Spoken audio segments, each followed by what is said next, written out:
Guys, terus-menerus saya berbicara soal pelayanan. Karena pertama, terlalu banyak anak muda hidup tidak melayani Tuhan. Masa muda yang begitu indah diberikan untuk dunia dan kedagingan. Banyak anak muda melakukan kejahatan dan dosa, tidak menikmati ketika engkau betul-betul sedang dipakai Tuhan, itu indah sekali. Yang kedua, guys, Allah mencari anak muda. Terus-menerus Allah mencari anak muda untuk mengubah dunia. Oleh karena itu, saya terus-menerus akan berkata, memberikan pelayanan atau pemberitaan firman Tuhan seputar pelayanan sampai Natal nanti, ya. Sampai Natal nanti. Hari ini, guys, saya ingin bicara soal panggilan pelayanan terhadap Yesaya. Whom shall I send? Siapakah yang akan kuutus? Yesaya 6 ayat 8 saja. Ya, saya konsentrasi pada ayat ini. Demikianlah firman Tuhan. Lalu aku mendengar suara Tuhan, kata Yesaya. Siapakah yang akan kuutus? Dan siapakah yang mau pergi untuk aku? Maka sahutku, ini aku, utuslah aku. Guys, beberapa belas tahun yang lalu saya sekolah di Amerika. Saya pelayanan di beberapa state di sana karena ada undangan, sembari kuliah, sembari pelayanan, senang juga. Seorang bapak yang hampir seusia dengan saya datang dan bercerita.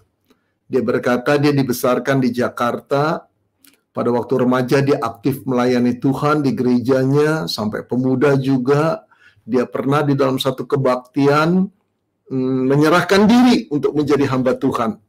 Dia jelas akan panggilan itu, tapi dia ragu untuk boleh menjadi hamba Tuhan. Berapa kali dia hendak menyerahkan diri, tapi dia ragu. Dia ragu, sampai akhirnya dia pindah ke Amerika. Dia pikir dia akan membangun satu impian dirinya yang sudah lama terbenam. Dia ingin ke Amerika jadi warga negara di sana. Tidak mudah jadi warga negara Amerika, guys. Dia kerja apapun, kerja kasar, di restoran, di apapun, dia berkata, pokoknya saya lakukan. Pada waktu ketemu saya, guys, dia sudah 20 tahun di sana. Jadi warga negara Amerika pun tidak. Usianya makin menua, lalu karirnya juga nggak jelas, cuma membersihkan, kalau sekarang cleaning service. Saya nggak menghina cleaning service, saya 4 tahun kerja begitu juga di Amerika. Karena studi, karena perlu biaya, saya lakukan itu, nggak apa-apa juga, puji Tuhan. Ya, tapi yang miris dia berkata begini, saya nyesel, Pak. Kalau dulu saya taati menjadi hamba Tuhan, saya seperti Pak Benny. Saya sekarang sudah jadi pendeta pasti.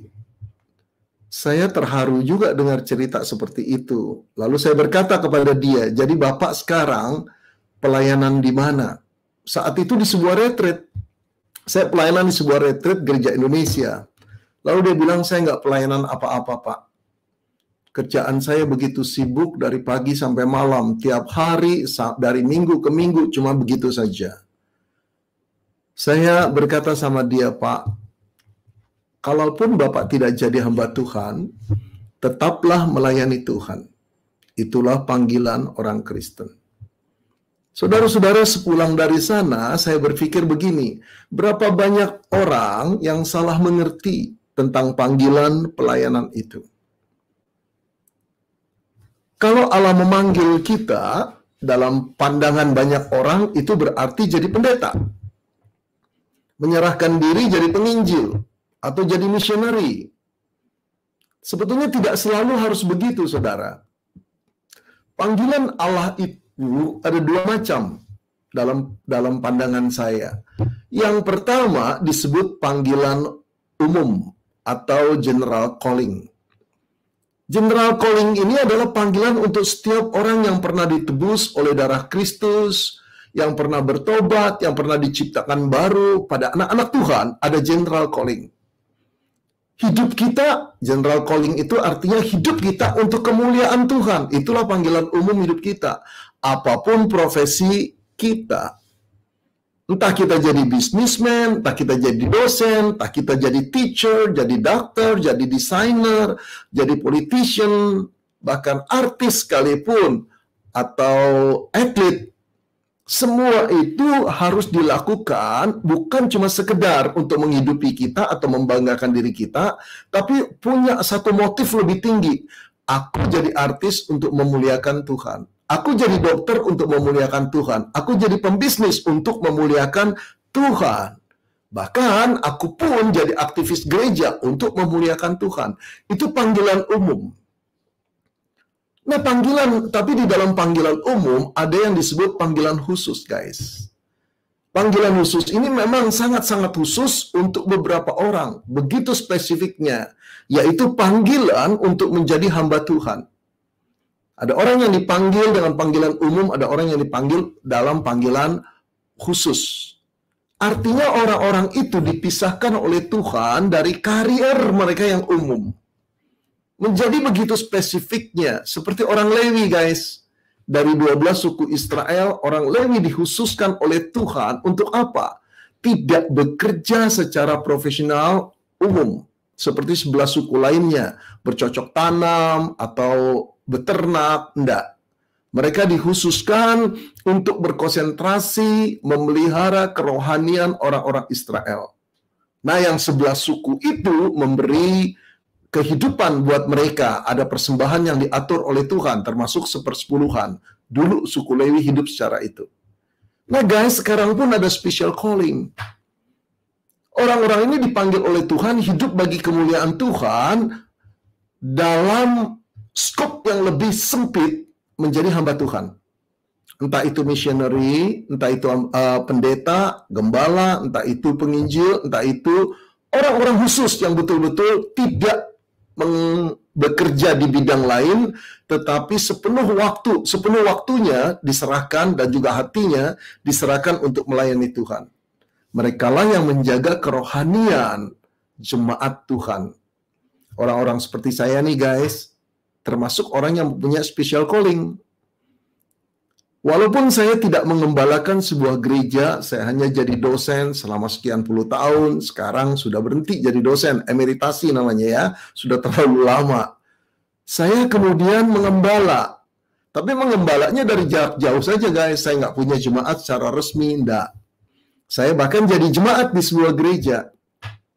Tetapi saya punya special calling yang begitu kuat yang dari Tuhan. Tuhan menghususkan saya menjadi hamba Tuhan. Nah guys, apakah panggilan kita itu general calling atau special calling, tidak jadi soal. Yang penting bagaimana kita memuliakan Tuhan. Nah, begini guys, panggilan Allah, baik general calling maupun special calling, tidak mungkin kita tolak. Kalau kita menyadari, ada dua hal yang kita sadari. Yang pertama, siapakah Allah yang memanggil kita? Wah, itu tulisannya salah tuh guys. Siapakah Allah yang memanggil kita? Yang kedua, kita menyadari siapakah diri kita. Oh guys, banyak orang seperti Bapak itu akhirnya dia tidak mempunyai panggilan, tidak memenuhi panggilan special calling, general calling pun tidak, hidup hanya untuk mencari uang. Hidup bekerja itu tidak salah, itu keinginan Tuhan. Tapi seumur hidup hanya untuk materi, itu keliru guys. Hidup kita diciptakan untuk kemuliaan Tuhan. Karena itu, kita boleh bekerja, tapi jangan lupa, di dalam bekerja, dalam profesi kita, apapun kita, harus memuliakan Tuhan. Nah, banyak orang menolak. Banyak orang asik di dalam kariernya. Banyak orang asik di dalam profesinya. Sampai menua, sampai sakit. Baru mikir hidup ini untuk apa. It's too late, guys. It's too late. Nah, saya nggak ingin anak-anak muda itu baru menyesal ketika umur udah 50-an tahun, alat pacu jantung sudah masuk, kemudian juga selang-selang infus sudah merusak tubuhnya, terkena virus-virus. Aduh, sayang sekali. Ayo persembahkan hidup kita selagi muda. Nah, bagaimana kita bisa tidak menolak panggilan Tuhan? Yang pertama, kita harus tahu siapa Allah yang memanggil kita. Kalau kita mengenal siapa yang memanggil kita, aduh guys, betul-betul engkau tidak akan menolaknya. Engkau tidak akan menolaknya. Guys, saya pernah kerja 8 tahun sebelum saya menyerahkan diri jadi hamba Tuhan. Ya, saya 8 tahun sebelum bekerja, sebelum saya menyerahkan diri jadi hamba Tuhan. Saya mau kisahkan ada hal yang unik di dalam salah satu kantor di mana saya bekerja. Saya mau cerita tentang seorang bapak agak gendut, kepalanya botak, kemudian umurnya kira-kira 60 tahunan. Kalau datang ke kantor guys, dia datangnya jam 10, jam 11. Orang-orang mah datang setengah 8, ya paling tidak jam 8. Dia mah jam 10, jam 11. Kalau datang ke kantor guys, dia kerjanya saya liatin tuh ya, cuma ke meja-meja manajer.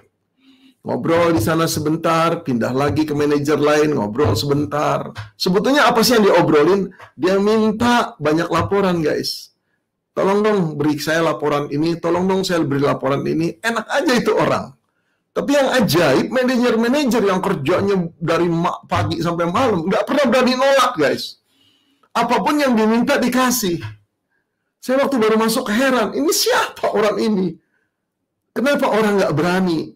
Bahkan bukan cuma manajer nggak berani guys, direktur kami pun nunduk-nunduk. Kamu tahu siapa orang itu? Pemilik perusahaan guys. Jelas nggak ada yang berani. Pemilik perusahaan. Wow, ketika dia minta, orang gentar guys. Karena dia memang berhak. Nah, kebanyakan kita menolak permohonan, bukan permohonan, kita menolak tawaran, undangan Tuhan untuk memakai kita menjadi hambanya. Karena kita nggak menyadari Tuhan itu siapa. Guys, yang pertama, dia adalah Tuhan Allah alam semesta ini. Almighty God, Almighty Lord, yang luar biasa guys. Tuhan pencipta alam semesta ini. Nah, Yesaya pada waktu melihat penglihatan itu guys, dia belum mengenal Allah terlalu dalam. Dia belum tahu. Dia belum menyadari He is the Lord Almighty. Dia belum menyadari. Walaupun Yesaya pada saat itu kira-kira umurnya 25 tahun guys. Kemungkinan besar dia anak seorang bangsawan kerajaan Yehuda. Dia hidup juga dan aktif di dalam pelayanan spiritual. Kemungkinan sudah berkhotbah. Bisa jadi dia juga membimbing kerohanian orang-orang istana. Keren kan? Tetapi dikatakan ketika Raja Uzia meninggal. Ayat 1 guys, saya bacakan ya. Dalam tahun matinya Raja Uzia, kata Yesaya, aku melihat Tuhan duduk di atas tahta yang tinggi dan menjulang, dan ujung jubahnya memenuhi bait suci. Perhatikan guys, kata keterangan di depan dalam tahun matinya Raja Uzia. Ini bukan cuma sekedar mau menunjukkan penglihatan Yesaya pada saat itu terjadi dalam tahun matinya Raja Uzia. Tetapi juga umum mengatakan kenapa Tuhan memperlihatkan diri kepada Yesaya setelah Uzia mati. Saat itu kemungkinan besar guys, Yesaya sedang dalam keadaan frustrasi. Apa yang membuat dia frustrasi? Uzia itu raja yang betul-betul jadi teladan banyak orang guys. 52 tahun dia memerintah kerajaan Yehuda. Bandingkan Pak Harto cuma 32 tahun. Tapi sudah begitu lama rasanya. Ya, ini 52 tahun. Dan dia memerintah besar sekali, hebat sekali, maju sekali itu negara Yehuda. Nah, dia memerintah dari umur 16 guys. Ganti bapaknya. Tar dulu ya, dalam catatan saya itu Uzia mengganti ayahnya Amasya ketika berumur 16, betul. Waktu dia memerintah pada awalnya guys, dia takut akan Tuhan. Dia bawa Israel untuk menyembah Allah, dia bawa Israel untuk takut akan Allah. Allah memberkati, kekuatan militer, ekonominya maju sekali, dan negara-negara lain takut guys. Tapi setelah tua, setelah berhasil, setelah sukses, inilah namanya manusia. Lupa daratan guys. Mulai melupakan Tuhan, mulai menyanjung diri, sampai satu kali dia melakukan kesalahan yang fatal guys. Dia masuk ke ruang kudus, di mana seorang raja pun tidak boleh masuk ruang kudus di bait Allah, kecuali yang boleh masuk itu imam besar. Dia langgar, dia tahu peraturannya. Dia bakar ukupan di ruang kudus. Padahal itu pekerjaan imam. Allah hanya memperbolehkan seorang imam. Raja pun tidak boleh untuk membatasi kekuasaannya. Imam-imam lain itu mengejar dan memperingati, Tuhan jangan lakukan pembakaran itu, jangan lakukan. Dia merasa dia raja 52 tahun, dia merasa dia orang paling berkuasa, dia membuat maju Yehuda, dimarahi orang-orang itu. Lalu dia bakar ukupan itu. Allah murka pada dia. Begitu keluar, seluruh tubuhnya kena kusta, guys. Kena kusta. Nah, pada saat itu kalau orang kena kusta, dia harus diasingkan. Begitu juga Uzia. Isolasi mandiri sudah dikenal Alkitab ribuan tahun yang lalu, guys. Dia diisolasikan sampai akhir hayatnya. Dia mati sebagai penderita kusta yang hina dan tidak bisa ditengoki oleh seorang pun. Ketika Raja Uzia meninggal, Yesaya duduk di bait Allah. Dia frustrasi. Dia menatap bangunan bait Allah. Barangkali pikirannya begini nih anak muda. Raja yang begitu besar meninggal dunia. Siapa yang bisa mengganti Raja Uzia untuk memerintah kerajaan Yehuda yang persoalannya begitu banyak? Dia frustrasi hidup. Dia frustrasi akan nasib kerajaan Yehuda. Dia frustrasi akan nasibnya. Tetapi guys, di ayat 1, saya teruskan baca lagi ya. Dalam tahun matinya Raja Uzia, aku melihat Tuhan duduk di atas tahta yang tinggi dan menjulang, dan ujung jubahnya memenuhi bait suci. Guys, ketika Yesaya frustrasi akan kematian raja yang dia kagumi, sekarang Allah menunjukkan dirinya. Dengan kata lain, Yesaya, lihatlah aku. Bukan Uzia yang mengatur hidupmu, bukan Uzia yang mengatur kerajaan Yehuda, bukan Uzia yang mengatur dunia. Aku. Allah duduk di tahtanya, di tempat yang maha tinggi dan menjulang di ujung atap bait Allah. Lalu jubahnya sampai memenuhi bait suci. Sangat mengagumkan dan sangat menakutkan. Di sini Allah membuka sebuah penglihatan kepada anak muda yang bernama Yesaya. Guys, ini penting sekali untuk menyadarkan Yesaya. Jangan menyandarkan pada orang hebat seperti apapun. Nasibmu, masa depanmu, dan masa depan sejarah dunia ini, bumi ini bukan terletak pada seseorang, tapi pada aku. Ini penglihatan yang luar biasa. Ini mau menunjukkan Allah itu adalah pribadi yang tidak pernah bisa ditukar oleh apapun. Guys, Raja Uzia meninggal, tapi Allah tetap bertahta. Raja Alexander Agung atau The Great Alexander yang punya kekuasaan daerah teritori luar biasa juga pass away, tapi Allah tetap eksis. Guys, Hitler yang ditakuti oleh orang Yahudi bahkan seluruh dunia punya kekuasaan luar biasa, pass away juga, tapi Allah tetap ada. Kalau kamu masih ingat yang namanya Saddam Hussein, kamu masih ingat George Bush, semua orang-orang itu berkuasa dan ditakutkan di dunia, pass away, tapi Allah masih ada. Bapak Presiden Soeharto 32 tahun menjadi orang besar di Indonesia. Satu ucapan bisa mengubah nasib orang, tetapi satu kali meninggal dunia, Allah tetap masih ada. Baru-baru ini orang besar di Amerika yang bernama Donald Trump kalah di dalam pemilihan umum. Dia akan lewat, tapi Allah tetap masih ada. Allah yang dihina oleh banyak orang tetap eksis, guys. Untuk menunjukkan akulah, kata Allah, yang memegang jalannya sejarah dunia ini. Guys, kalau engkau tahu the Lord Almighty itu siapa, Allah Tuhan semesta alam itu siapa, Dialah yang memanggilmu untuk memakai engkau menjadi alat kemuliaannya. Kalau engkau nolak, waduh, guys, kau nggak ngerti. Betul-betul itu satu kehormatan. Saya mau cerita lagi. Saya pernah memimpin camp orang-orang Indonesia di Singapura. Belasan tahun yang lalu juga. Di tengah acara makan, ada seorang gadis ajak saya ngobrol. Gadis cantik, pintar, ngomongnya itu teratur, cepat, luar biasa. Wih, kayaknya pikiran dengan mulut itu nyatu jadi satu. Dia berkata, Pak, saya ini karyawan SQ. Waduh, itu maskapai yang ternama di Indonesia, gajinya besar. Dia berkata, saya bangga sekali, Pak. Susah masuk jadi karyawan, jadi pramugari SQ. Itu diuji sekian kali, Pak, sampai akhirnya saya lolos. Lalu diberi pelajaran-pelajaran etika yang luar biasa diberkata. Saya melihat kebanggaan yang luar biasa. Lalu saya berkata, kamu sering ikut camp-camp kayak gini? Sekali-sekali, Pak. Kamu sering kebaktian minggu? Nah, itu nggak sempet, Pak. Ya ampun. Saudara-saudara, dia bangga jadi karyawan SQ. Yang satu kali kelak juga kalau udah menua pasti ditukar dengan orang lain, bukan? Hari ini SQ memberhentikan karyawannya sampai ribuan. Nggak ada yang abadi kok. Raja-raja, presiden-presiden nggak ada yang abadi. Perusahaan yang besar juga nggak ada yang abadi. Tapi ada satu pribadi yang abadi yang memanggil engkau dan saya. Allah, Tuhan semesta alam. Lord Almighty.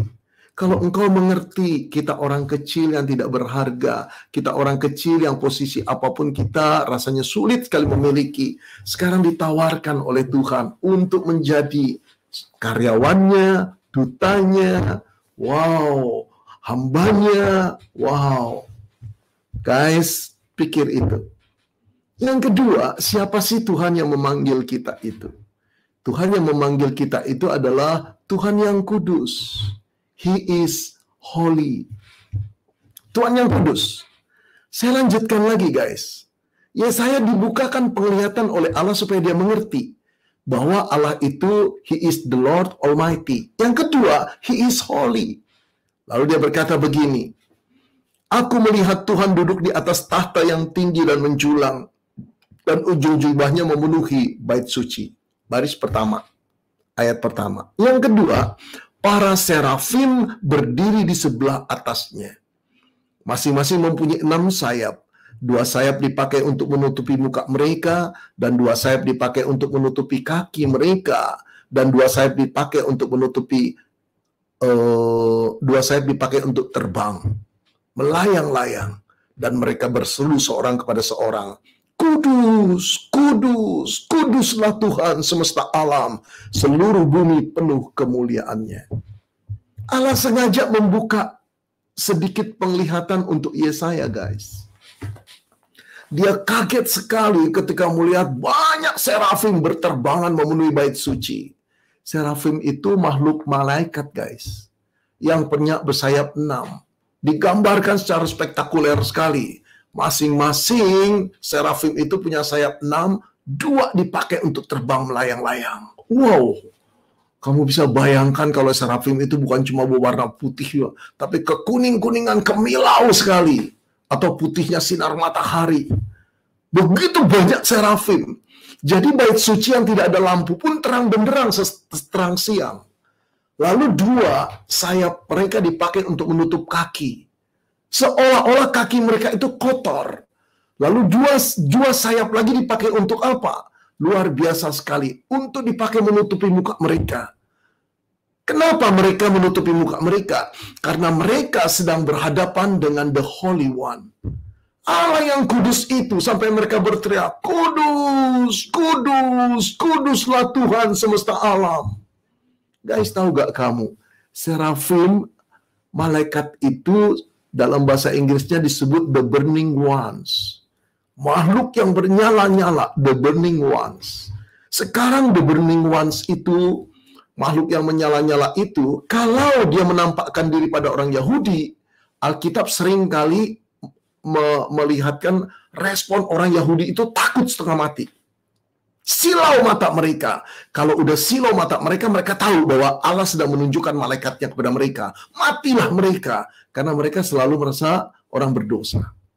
Orang berdosa ketemu dengan serafim. Bawaannya, aduh, aku pasti dihukum oleh Tuhan. Karena perbuatan-perbuatanku. Nah, sekarang bayangkan. Makhluk serafim yang begitu menakutkan orang-orang Israel, orang Yahudi. Sekarang bertemu dengan the Holy Ones.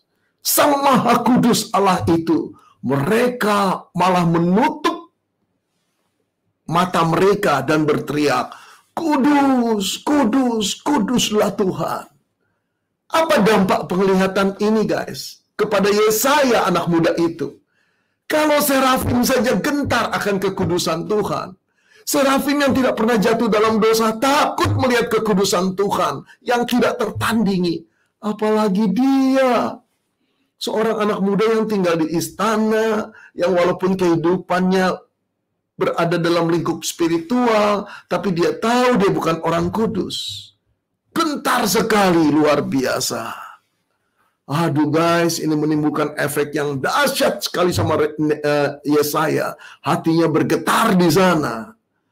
ketika engkau tahu dan aku tahu siapa yang memanggilmu, the holy ones, engkau tidak akan berani nolak, guys.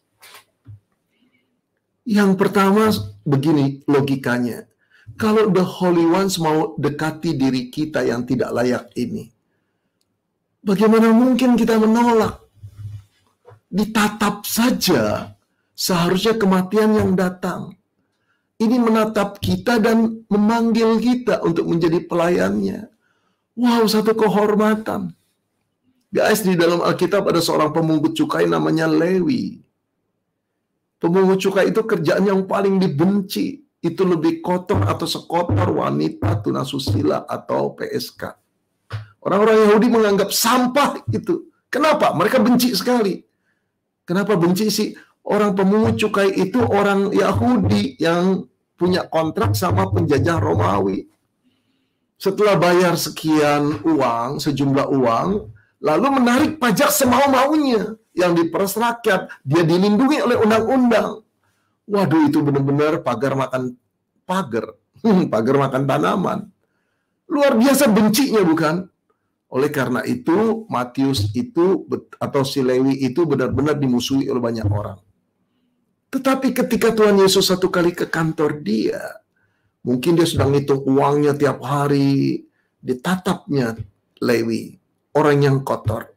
Lewi walaupun bukan pengikut Yesus, tapi barangkali sudah dengar, barangkali 1-2 kali juga melihat anak muda itu berkhotbah, tergetar hatinya, perkataan-perkataannya menusuk tajam, dan dia merasa nggak mungkinlah Yesus itu mau mengampuni dia. Nggak mungkinlah Yesus itu tidak benci dia. Nggak mungkin aku orang kotor. Tetapi pagi itu atau hari itu, Yesus masuk ke kantornya dan menatap dia dengan tajam, tapi penuh kelembutan. Lalu apa yang dikatakan oleh Tuhan Yesus? Ikutlah aku. Aduh guys, the holy ones call the sinners. Bagaimana mungkin terjadi? Apakah Matius menolak? Si Lewi itu menolak? Enggak guys. Alkitab berkata, maka ikutlah Matius dengan Yesus. Saya nggak tahu itu duit itu ditinggalin aja barangkali. Nggak berharga lagi karena dia tahu siapa. Siapa yang memanggilnya? The Holy Ones. Guys, the Holy One itu memanggil engkau dan saya. Masih enakkah engkau menolak? Masih merasa luar biasakah engkau mempunyai hak atas hidupmu? Dia yang punya hak. Dia tidak memakai engkau saja, itu haknya dia. Karena dia tahu siapa engkau dan saya. Tapi dia masih mau memakai. Itu sebabnya saya katakan kalau kita mengerti siapa yang memanggil kita, nggak akan menolak guys. Bahkan angkat tangan dan berkata, pilih aku Tuhan, pilih aku. Yang kedua, kenapa kalau kita menyadari siapa yang memanggil kita, kita tidak akan menolak. Yang kedua, kalau kita menyadari siapa diri kita, kita tidak akan menolak. Mari kita lihat. Ini gambarnya. Ya. Kalau kita menyadari siapa diri kita, maka kita tidak akan mungkin menolak. Guys, saya kembali cerita ke bos saya di owner, pemilik perusahaan itu. Kenapa sih orang nggak mau menolak permintaan dia, minta laporan, minta gini, minta gitu, yang merepotkan orang? Yang pertama dia pemiliknya, bukan? Dia berhak. Yang kedua, para manajer termasuk direktur itu karyawan dia. Tahu diri semuanya. Nggak bisa dong. Mosok pemilik meminta laporan tidak diberi laporan, pemilik meminta sesuatu dikerjakan tidak dikerjakan. Dia berhak. Karena kita juga semua orang tahu diri terhadap dia. Nah, ketika Yesaya melihat kekudusan Tuhan, Yesaya langsung tahu diri. Siapa dirinya? Orang berdosa. Langsung dia berkata, celakalah aku. Kenapa dia celaka? Dia berkata, karena aku adalah seorang yang najis bibir dan tinggal di tengah-tengah bangsa yang najis bibir. Bangsa apa? Bangsa Israel, bangsa Yahudi. Ini bangsa yang rusak, guys. Punya raja yang luar biasa, ekonominya maju, tetapi pada akhirnya sombongnya luar biasa. Rakyatnya ikut juga sombong dan memberontak pada Tuhan. Bibirnya najis. Artinya, yang keluar dari mulut rakyat kebanyakan itu perkataan-perkataan kotor dan menghina. Bukan cuma sesamanya, tapi pada Allah. Guys, kalau orang keluar kata-kata kotor, itu berasal dari hati yang kotor. Betul tidak? Kalau orang berkata-kata manis, belum tentu hatinya manis. Bisa juga hatinya kotor. Tetapi kalau orang kata-katanya sudah kotor, pasti hatinya sudah kotor. Ya. Nah, yang luar biasa ya saya nggak merasa dia orang kotor. Sampai dia melihat kekudusan Tuhan, baru dia sadar. Dia pun sebetulnya tidak lebih kudus dari bangsanya. Sama-sama bejat. Bejat hati, bejat pikiran, bejat perkataan, bejat perbuatan di hadapan Sang Kudus Allah itu. Reaksinya apa? Saudara-saudara, kalau orang Yahudi merasa diri berdosa dan bertemu dengan Allah yang kudus, kematian. Pasti kematian datang. Karena itu dia berteriak, celakalah aku. Karena aku adalah seorang yang najis bibir dan tinggal di tengah-tengah bangsa yang najis bibir. Ironisnya, guys, yang menjadi paradoks luar biasa, ketika seseorang merasa diri kotor dan merasa diri celaka, disitulah anugerah Tuhan turun. Orang yang paling sulit diselamatkan oleh Yesus cuma satu golongan orang. Orang yang merasa dirinya tidak berdosa. Di dunia ini ada dua macam orang berdosa, guys. Satu orang berdosa yang merasa diri berdosa, yang kedua orang berdosa yang merasa diri tidak berdosa. Hanya orang berdosa yang merasa diri tidak berdosa lah darah Kristus tidak punya kemampuan untuk menyelamatkan. Ya, saya bikin ekstrim kata-kata itu, guys. Tidak punya kemampuan, kenapa? Karena orang itu nggak butuh kok. Kenapa orang itu nggak butuh? Karena nggak merasa salah kok, nggak merasa berdosa, nggak merasa kotor. Kalau orang tidak merasa sakit, tidak perlu dokter. Tuhan Yesus berkata, hanya orang sakitlah yang memerlukan dokter. Tuhan Yesus datang untuk menyembuhkan, Tuhan Yesus datang untuk menyucikan, Tuhan Yesus datang untuk mengampuni. Orang-orang yang tidak merasa perlu pengampunan, tidak pernah berlutut dan tidak pernah bertobat pada Yesus. Ketika Yesaya berkata, aku celaka karena aku juga najis bibir, disitulah pengampunan Tuhan itu tiba. Ketika kekotoran itu datang, guys, lalu reaksi daripada serafim itu berkata begini, ayat 6 dan 7. Tetapi seorang daripada serafim itu terbang mendapati aku. Di tangannya ada bara yang diambil dengan sepit dari atas mezbah. Ia menyentuhkan kepada mulutku serta berkata, lihatlah, ini telah menyentuh bibirmu, maka kesalahanmu telah dihapus dan dosamu telah diampuni. Ini satu penglihatan, guys, ini satu simbol. Ketika Yesaya merasa kotor, najis bibir, seorang serafim mengambil bara itu dari tangan, dari pembaraan itu dengan spit. Lalu mulai menyentuhkan kepada lidah Yesaya, membakarnya. Ini simbol dengan penyucian, guys. Penyucian. Yang kelak kemudian di perjanjian baru makin jelas. Siapa yang melakukan penyucian itu? Yesus Kristus, guys. Dengan kematiannya di kayu salib. Ini penyucian, ini satu lambang bahwa penyucian itu hanya bisa dilakukan oleh Allah, bukan oleh diri kita sendiri. Tidak ada upaya kita yang bisa membuat kita jadi suci. Tidak ada. Kita boleh sembahyang 25 kali sehari. Kita boleh memberi sedekah 5.000 orang satu bulan. Bukan 5.000 rupiah, 5.000 orang satu bulan. Kita boleh menyanyikan lagu pujian begitu banyak. Tidak akan membuat pikiran hati kita dan keberadaan diri kita bebas dari dosa. Tidak ada. Hanya kemurahan Tuhan. Hanya pengampunan Tuhan. Dan pengampunan Tuhan hanya datang pada orang yang merasa diri berdosa, guys. Ketika Yesaya berkata, celakalah aku, disitulah pengampunan tiba. Disitulah anugerah tiba.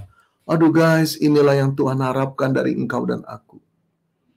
Sebelum kita menjadi alat kemuliaan Tuhan, kita harus datang pada Tuhan karena kekotoran dosa kita. Jangan berdalih lagi. Jangan berdalih lagi, guys.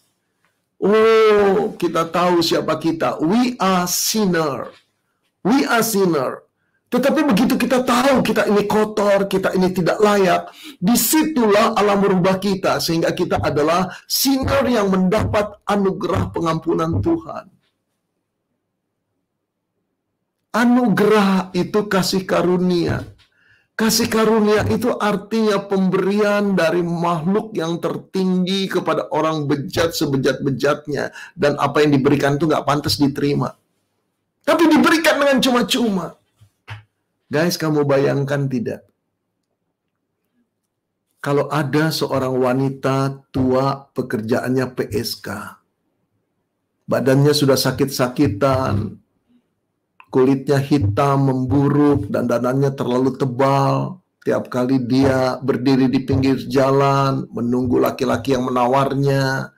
Beberapa motor datang melihat. Bukannya cuma pergi lagi lah guys, tapi mengeluarkan kata-kata, "Nek, kok masih tugas sih, udah tua?" Beberapa anak muda meludahi dia. Aduh, sakit guys. Padahal dulu waktu muda dia cantik, direbuti laki-laki, mau bayar berapapun untuk meniduri dia. Setelah tua, dihina begitu rupa. Tapi dia harus hidup, dia terpaksa mendagangkan dirinya. Tapi 1 minggu belum tentu 1 kali orang mau memakai dirinya. Dan yang lebih parah guys, dia terkena HIV. Orang-orang di kamarnya menyisih, menyingkir, tidak mau menemani dia, sampai dia tidak bisa lagi menjalankan tugas mencari uang untuk menghidupi dirinya sendiri, kecuali terbaring. Kamu bisa bayangkan nggak guys, kalau datang seorang dokter yang merasa belas kasihan pada wanita PSK tua ini. Dokternya masih muda, lulusan cum laude, anak orang kaya, ganteng luar biasa. Dia kasihan sekali dengan wanita PSK tua ini guys. Lalu dia mulai memeriksanya, dia tahu ini HIV, dia tahu ini tidak bisa ditolong, tapi dia terus merawatnya.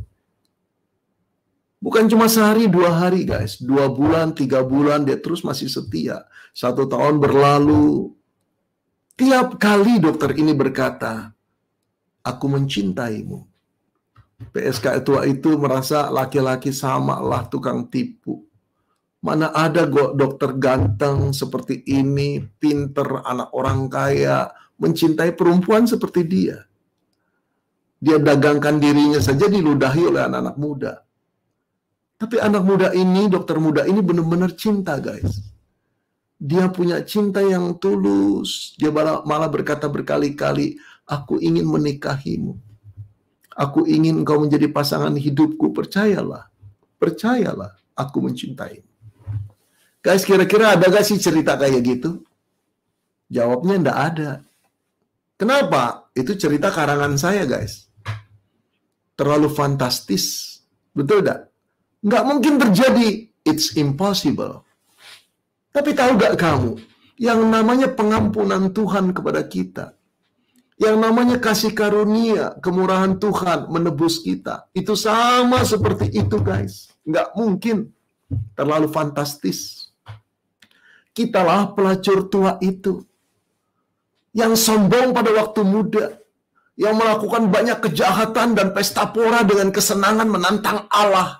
Menjadi seteru Allah, seolah-olah hidup di tangan kita. Setelah berlalunya waktu, kita tahu segala sesuatu telah merusak tubuh kita. Kita tinggal tidak berdaya menunggu ajal. Hukuman Tuhan menunggu pula kita di pintu kekekalan. Tapi Yesus datang pada kita. Dia anak Allah, guys. Dia Sang Kudus itu. Seraphim, the burning ones, gak berani melihat the Holy One. Tetapi dia datang pada kita. Menjadi manusia. Dia tidak peduli dengan kekudusannya lagi. Dia menyentuh kita. Bahkan dia memeluk kita. Dia berkata, "I love you."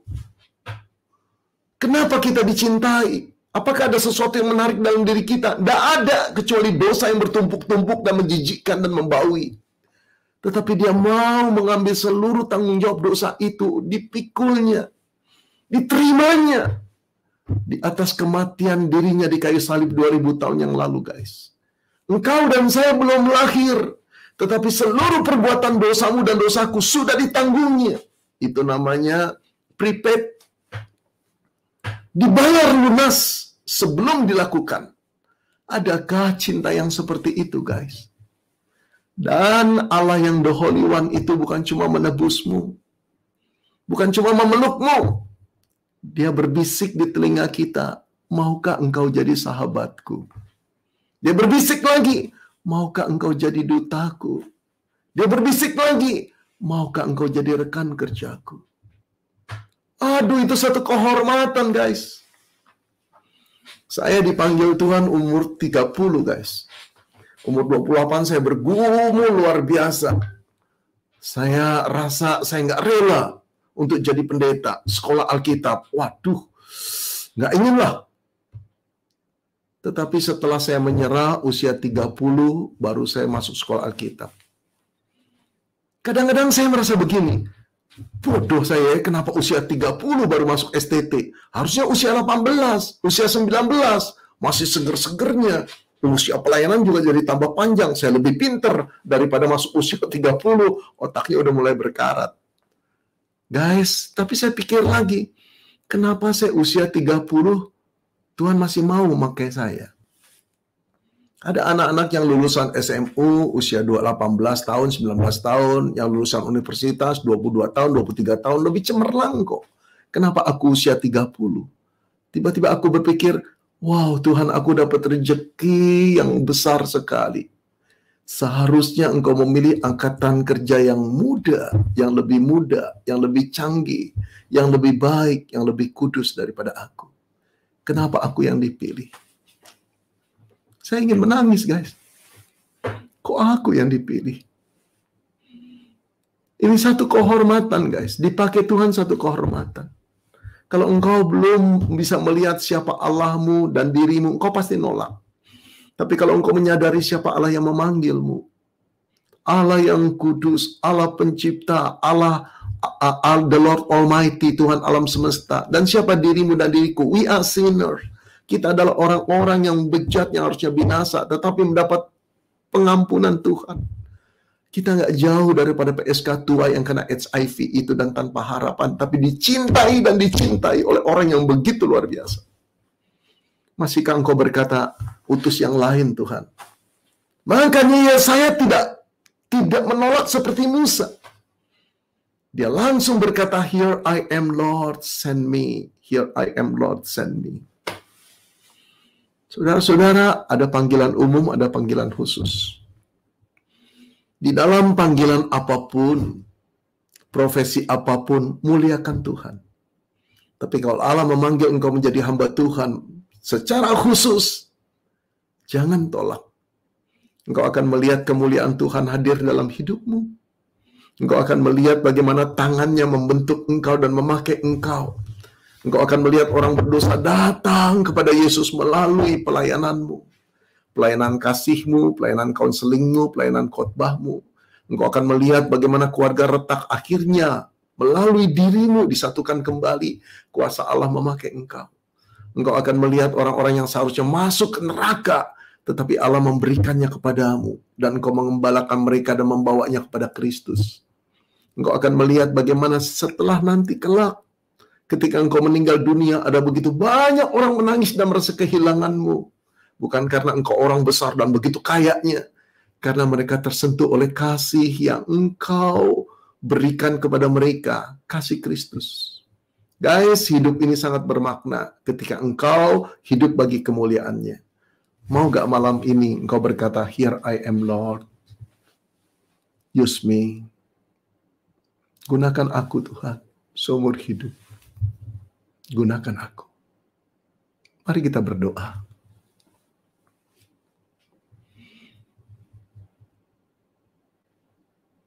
Tuhan dapat memilih siapa saja yang Dia mau pilih. Dan jelas, kemungkinan engkau dan saya bukan orang terbaik. Dia masih bisa melihat pemuda dan pemudi yang jauh lebih kudus, lebih suci hidupnya daripada engkau dan saya. Dia masih tidak salah untuk menilai orang. Ada banyak pemuda-pemudi yang hatinya jauh lebih baik daripada engkau dan saya. Jauh lebih pengemaaf daripada engkau dan saya. Dia masih bisa melihat Ada banyak pemuda-pemudi yang jauh lebih cerdas pikirannya daripada engkau dan saya. Lebih tulus dan lebih murni hatinya dalam melayani Tuhan daripada engkau dan saya. Tapi pandangannya tidak dilepaskan dari engkau dan saya. Karena malam ini dia ingin memanggilmu untuk menjadi hambanya.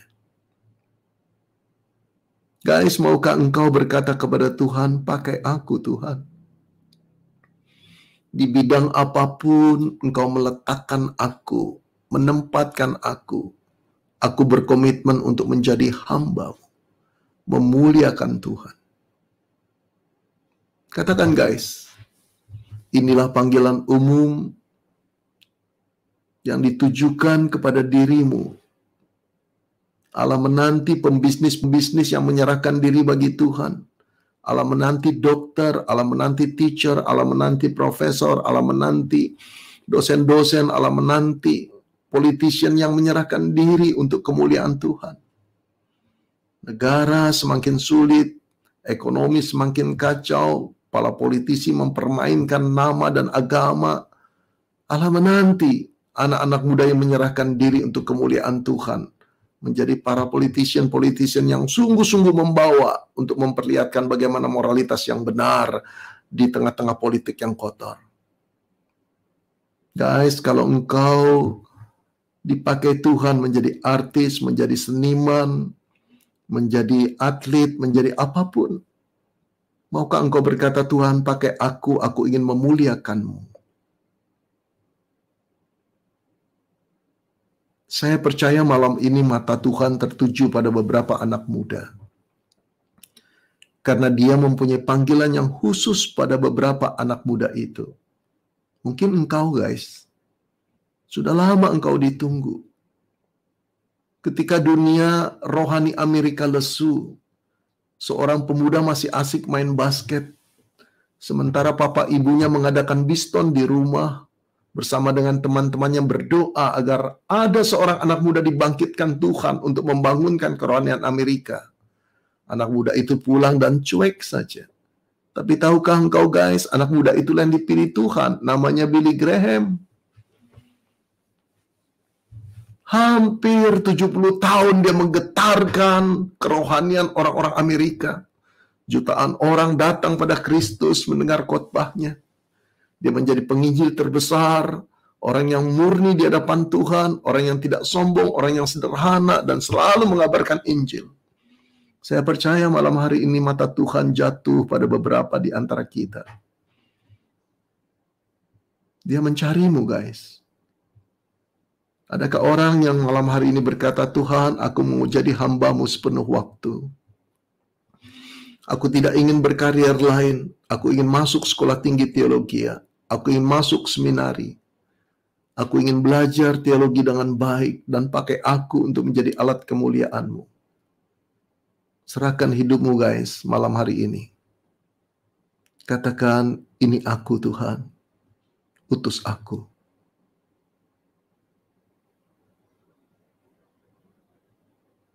Bapa di dalam surga, Engkau telah melihat hati-hati yang diserahkan kepadamu Tuhan malam hari ini.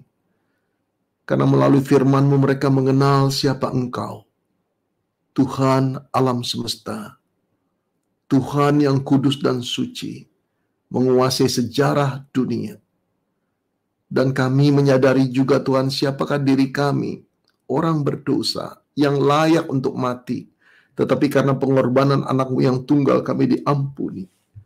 Tuhan, kamilah pelacur tua itu yang terkena HIV dan menunggu sekarat ajal kami. Kami bingung kenapa kami dicintai oleh Tuhan. Kami bingung kenapa Engkau mati buat kami. Kami merasa sungguh-sungguh tidak layak sekali disentuh oleh kasih-Mu. Tetapi kasih yang ajaib itulah yang telah kami terima. Karya yang indah itulah yang telah terjadi dalam hidup kami. Sekarang kami serahkan diri kami menjadi alat kemuliaan-Mu. Pakai Tuhan anak-anak muda ini.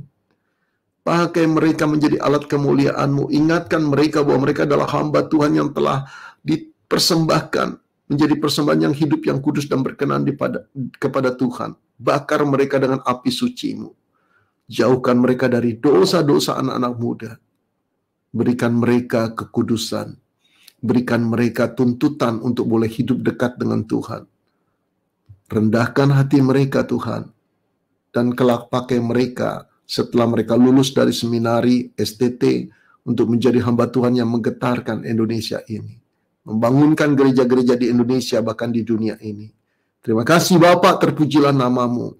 Kami bersyukur dan mengucap terima kasih dalam doa kami atas nama Yesus Kristus Tuhan dan Allah kami. Amin. Guys, senang sekali kita boleh menggumuli firman Tuhan dan kehendak Tuhan. Bagi engkau yang sudah dipersembahkan, jangan mengambil lagi. Jangan sampai seperti Bapak yang bertemu dengan saya nyesal kenapa dulu tidak mempersembahkan diri. Dimanapun Tuhan tempatkan engkau, jadilah alat kemuliaan Tuhan. Dan bagi engkau yang menyerahkan diri, cepat-cepat daftar ke STT, ke seminari, belajarlah di sana baik-baik. Allah memanggil anak-anak muda, Dia mau membentuk sekelompok anak muda untuk menggetarkan dan membangun kembali gereja-gereja di Indonesia dan di dunia ini. God bless you.